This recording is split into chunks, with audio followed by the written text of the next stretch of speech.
Today ay magluluto tayo ng chicken feet in Tausi sauce.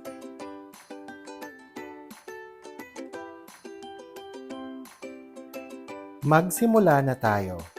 So meron tayo ditong chicken feet, isi-season lang natin ng salt at pepper.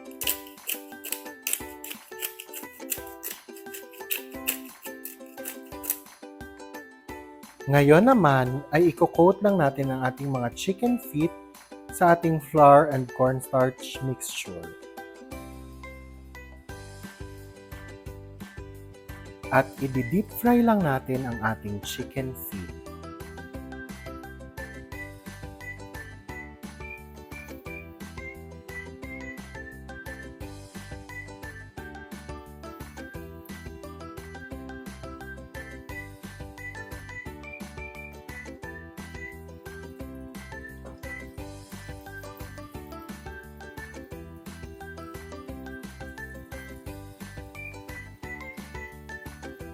After nating ma-deep fry ang ating chicken feet, ay hahanguin muna natin ito at isi-set aside.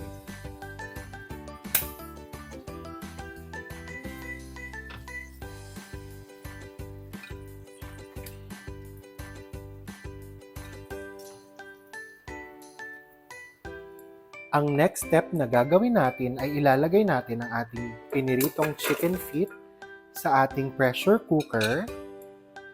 Maglalagay tayo ng star anise at sweaty powder,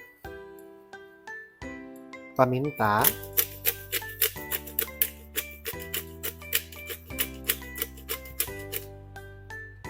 asukal, toyo,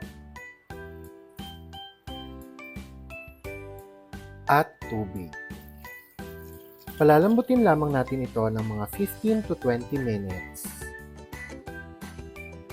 After nating ma-pressure cook ang ating chicken feet, ay kukunin muna natin ito at isi-set aside.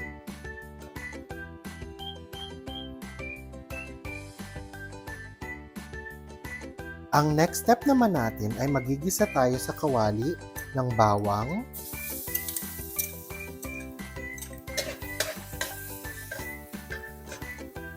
at sibuyas.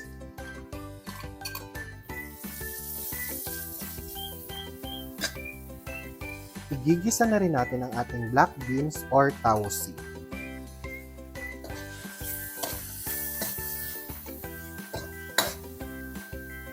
After natin magisa ang ating aromatics at ating black beans, ay pwede na natin ibalik ang na-pressure cook natin na chicken feet.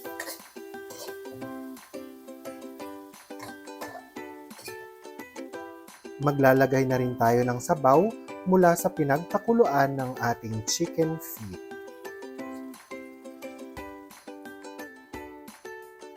Ngayon ay isisimmer lang natin ito hanggang sa mag-reduce ang ating sabaw. Kapag nag-reduce na ang ating sabaw at lumapot na ito, ay pwede na nating patayin ang ating apoy.